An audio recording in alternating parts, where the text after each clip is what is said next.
हाँ जी बेटा, next topic जिहड़ा हुण असीं करांगे that is pre order. Pre order ਦਾ बेटा ਪਹਿਲਾਂ ਮੈਂ ਤੁਹਾਨੂੰ ਇੱਕ ਵੀਡੀਓ ਸ਼ੇਅਰ ਕੀਤੀ ਸੀ ਜਿਹਦੇ ਵਿੱਚ ਸੋਲਵ ਕਰਨਾ ਦੱਸਿਆ ਸੀਗਾ ਕਿ ਜੇ ਸਾਡੇ ਕੋਲ ਇੱਕ ਟਰੀ ਦਿੱਤਾ ਹੋਇਆ ਹੈ ਤਾਂ ਉਸ ਨੂੰ ਟਰਾਵਰਸ ਕਰਕੇ ਕਿੱਦਾਂ ਅਸੀਂ ਪ੍ਰੀ ਆਰਡਰ ਦੇ ਥਰੂ ਉਸ ਨੂੰ ਟਰਾਵਰਸ ਕਰਕੇ ਉਹਦੀ ਆਊਟਪੁੱਟ ਅਸੀਂ ਕੈਲਕੂਲੇਟ ਕਰਨੀ ਹੈ। ਠੀਕ ਹੈ, ਹੁਣ ਇਹ ਤੁਹਾਡੇ ਕੋਲ ਐਲਗੋਰਿਦਮ ਹੈ। ਇਹ ਐਲਗੋਰਿਦਮ ਕਿੱਦਾਂ ਵਰਕ ਕਰਦਾ ਹੈ ਇਹ ਚੀਜ਼ ਤੁਸੀਂ ਦੇਖੋ। ਜਿਵੇਂ ਪਹਿਲਾ ਪੁਆਇੰਟ ਇਹਨਾਂ ਨੇ ਕੀ ਕੀਤਾ ਹੈ ਕਿ ਸੈੱਟ ਕਰ ਦੋ टॉप इज इक्वल टू 1, मतलब ये कह रहे हैं कि टॉप की वैल्यू 0 का मतलब की होंगे कि स्टैक जड़ी है एम्प्टी है। ठीक है, तो तुसी सपोज करके चलो भी जे अपने को स्टैक है तो पहला उन्होंने की किया है टॉप इज इक्वल टू 0, मतलब स्टैक च कोई डाटा नहीं है। वो कहते हैं कि सैट कर दो टॉप नू 1 लोकेशन के उत्ते, तो उत्थे की कर दो स्टैक दे टॉप विच की कर दो नल पॉइंटर पा दो। तो तुसी की किया स्टैक दे टॉप विच नल पॉइंटर पा दिता। ये मैं एक जर्नल फॉर्म विच लिखिया है कि ये स्टैक है, उहदे टॉप विच की कर दिता नल पॉइंटर पा दिता। अगे तुसी की कह रहे हो set PTR is equal to root, कि एक पॉइंटर लिता तुसी ते उहनूं कित्थे सैट कर दिता रूट ते।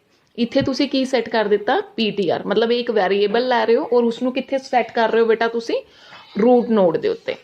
उस तो बाद वो कह रहे हैं कि 4 तो लैके 6 स्टैप तक तुसी रिपीट करते रहोगे, तब तक रिपीट करते रहोगे जब तक तुहाडा PTR है that is not equal to null.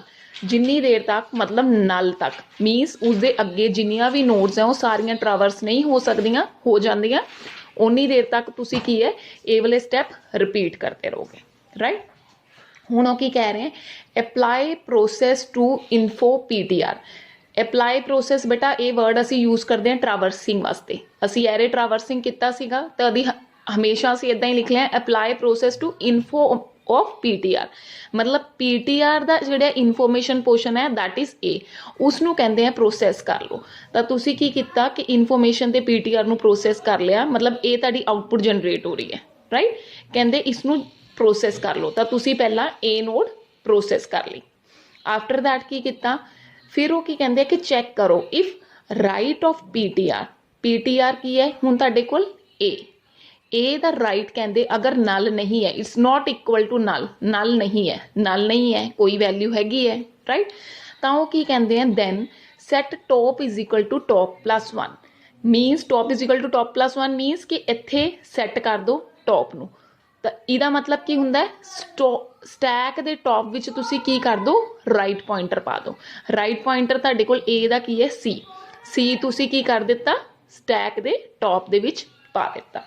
Right, उस तो बाद तुसी नैक्सट स्टैप चैक किया if left PTR is not null, अगर लैफ्ट PTR उहदा नल नहीं है लैफ्ट PTR नल, दैन तुसी की करो set PTR is equal to left PTR। तो कहते पॉइंटर नूं कित्थे सैट कर दो हुण इस जगह के उत्ते, तो पहला इत्थे सैट किया सी, हुण तुसी PTR कित्थे सैट कर दिता इस स्टैप के उत्ते। Left PTR is not null, नहीं जी इहदा लैफ्ट PTR नल नहीं है, तो असीं की कीता PTR नूं कित्थे सैट कर दिता B दे उत्ते। फिर उत्ते गए 4 स्टैप ते 4 5th 6 स्टैप बार बार रिपीट होंदे रहणगे बेटा, उन्नी देर तक जिन्नी देर तक सारा खत्म नहीं हो जाता ट्री। हुण उत्ते गए फिर वो कहते प्रोसैस कर लो information part of PTR। Information part of PTR का की है B, तो तुसी उसनूं प्रोसैस कर लिया B नूं, कर लिया प्रोसैस B नूं। प्रोसैस करन तो बाद बेटा फिर चैक किया if right PTR is not null, कि B दा राइट PTR नल नहीं है, बट इस केस च तो नल है, तो मतलब इफ पोर्शन नहीं चलेगा। अगे आ गए if left PTR is not null, अगर लैफ्ट वाला जोड़ा PTR है वो नल नहीं है। हाँ जी लैफ्ट PTR नल नहीं है, तो की कहते हैं PTR नूं हुण कित्थे सैट कर दो लैफ्ट PTR ते, PTR नूं सैट कर दो इत्थे। तो असी PTR कित्थे सैट कर दिता D दे उत्ते। राइट, फिर असी गए उत्ते apply process to info PTR, इहदे इन्फॉर्मेशन PTR नूं प्रोसैस कर लो इन्फॉर्मेशन पोर्शन नूं, ते की है प्रोसैस किया D, आउटपुट आ रही है D। फिर चैक किया if right PTR is not null, अगर is the right PTR null, कहते नहीं है राइट PTR नल, हाँ नहीं है, तो कहते की कर दो top is equal to top plus 1 कर दो। तो मतलब स्टैक के टॉप विच की कर दो राइट PTR पा दो। तो H नूं तुसी की किया इत्थे पा दिता ते टॉप प्लस 1 हो गया, मतलब स्टैक विच की आ गया H आ गया। राइट, ए पाने तो बाद फिर लैफ्ट चैक किया, if left PTR is not null, इहदा लैफ्ट पीटीआर भी नल नहीं है, कहंदे नहीं है तो हुण पीटीआर नूं कित्थे सैट कर दो, इत्थे सैट कर दो, इत्थे असी लैफ्ट पीटीआर सैट कर दिता। फिर दुबारा असी उत्ते गए apply process to info PTR, PTR दे इन्फॉर्मेशन नूं प्रोसैस करो, पीटीआर दी इन्फॉर्मेशन की है जी, उसनूं प्रोसैस कर दिता, राइट। फिर कंडीशन चैक की, if right PTR is not null, कहते अगर राइट पीटीआर नल नहीं है, इत्थे नल है तो मतलब ए नहीं चलेगा। उस तो बाद if left PTR is not null, हाँ जी इहदा लैफ्ट पीटीआर नल नहीं है तो असीं की करांगे set PTR is equal to left PTR, तो पीटीआर कित्थे सैट कर देंगे हुण के ते, राइट।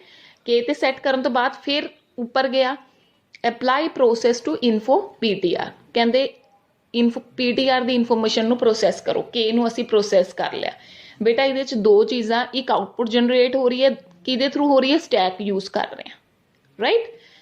हुण के पा लिता, के तो बाद इस जगह के उत्ते असीं किता के एक्सैस कर लिया। फिर उस तो बाद if right PTR is not null, पर इस केस च की है के दा राइट पीटीआर नल है। If left PTR is not null, अगर कहते लैफ्ट पीटीआर नल नहीं है पर इस केस च नल है, अगर नल है तो की एल्स की करना सी, कहते पीटीआर कित्थे सैट कर दो इज इक्वल टू स्टैक दे टॉप, पीटीआर नूं इत्थे स्टैक दे टॉप ते कर दो, सैट कर दिता। Top is equal to top -1 मतलब के एच इसनूं पॉप कर दो, एच नूं की कर दिता, पॉप करता, टॉप ताई -1 हो गया ना, पहला टॉप इत्थे सीगा है ना, हुण टॉप -1 इत्थे हो गया, तो एच नूं की करता, पॉप कर लिया। एच नूं पॉप करन तो बाद वो की करते हैं apply process to info PTR, PTR इत्थे चैक सैट किया सी ना, उत्थे इन्फॉर्मेशन कह रही सी एच, तो कहते एच नूं एक्सैस कर लो, कर लिया। एच नूं एक्सैस करन तो बाद वो की कहते हैं if PT right PTR is not null, अगर कहते इहदा राइट पीटीआर नल नहीं है, पर नहीं है नल तो की कहते हैं top is equal to top +1, तो टॉप +1 कर दो और उत्थे की पा दो एम, टॉप +1 करके ये तो पॉप हो गया सी, इसकी जगह पे की आ गया हुण एम। If left PTR is not null, अगर उहदा लैफ्ट पीटीआर नल नहीं है तो कहते हुण पॉइंटर कित्थे सैट कर दो, लैफ्ट पीटीआर ते कर दिता, करता लैफ्ट पीटीआर सेंड, और फिर उत्ते गए प्रोसैस इन्फॉर्मेशन पोर्शन इहदा एक्सैस कर लो, कर लिया जी, राइट। उस तो बाद फिर की कहते if right PTR is not null, इधर राइट पीटीआर नल है, if left PTR is not null, left PTR भी नल है, अगर लैफ्ट पीटीआर नल है तो की कर दो, की कहते PTR is equal to stack दे टॉप ते सैट कर दो, मतलब एम ते फिर टॉप -1 मतलब एम इत्थों पॉप कर दो। फिर जो इत्थे गए तो कहते एम नूं एक्सैस कर लो, तो एम तुहाडा एक्सैस हो गया, राइट। ऐदा ही बेटा ये फंक्शनस रिपीट होंदे रहेगा सारा दा सारा, और तुहाडा प्री ऑर्डर विच आउटपुट जिहड़ी आनी चाहिए उस वे दे नाल तुहाडी आउटपुट जनरेट हो जाएगी।